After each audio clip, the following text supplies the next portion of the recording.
Hi everyone, আজকে এই সুন্দর পিন্টারেস্টি হোম ডেকোরেশনের জিনিসটা কিভাবে বানালাম চলো তোমাদের দেখাই। এর জন্য আমি একটা কার্ডবোর্ডের ওপর হোয়াইট অ্যাক্রিলিক কালার দিয়ে কালার করে নিয়েছি। তারপরে পেপারের 4টে লাভ কাট আউট করে নিয়েছি, একটা সাইজ যেন আরেকটার থেকে ডিফারেন্ট হয়। আর সেই লাভগুলোকে আমি কার্ডবোর্ডের উপরে বসিয়ে ড্র করে নেব। আর এটা বানানোর মেইন ইনগ্রিডিয়েন্টস হলো টিস্যু পেপার। প্রথমে একটা পাত্রে জল নিয়ে তার মধ্যে টিস্যু পেপারগুলোকে ছোট ছোট করে ছিঁড়ে বা এরকমভাবে কেটে নিতে পারো। ভালো করে ভিজে যাওয়ার পরে আমি এরকম 3টে কফি কাপের মধ্যে রেখে ডিভাইড করে একটার মধ্যে ক্রিমসন, একটার মধ্যে হোয়াইট আর একটার মধ্যে লাইট পিঙ্ক কালার মিশিয়ে নিয়েছি। এই কাজটা শোনের সাহায্যে করা যেতে পারে। আমার কাছে শোন ছিল না, তাই আমি দুটো টুথপিককে জয়েন করেই কাজটা করেছি।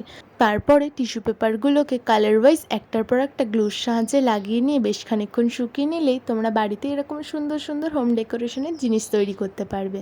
আর এটা আমি একজনকে গিফট করেছিলাম, তাই পিছনটাও একটু সুন্দর ডেকোরেশন করে দিয়েছিলাম।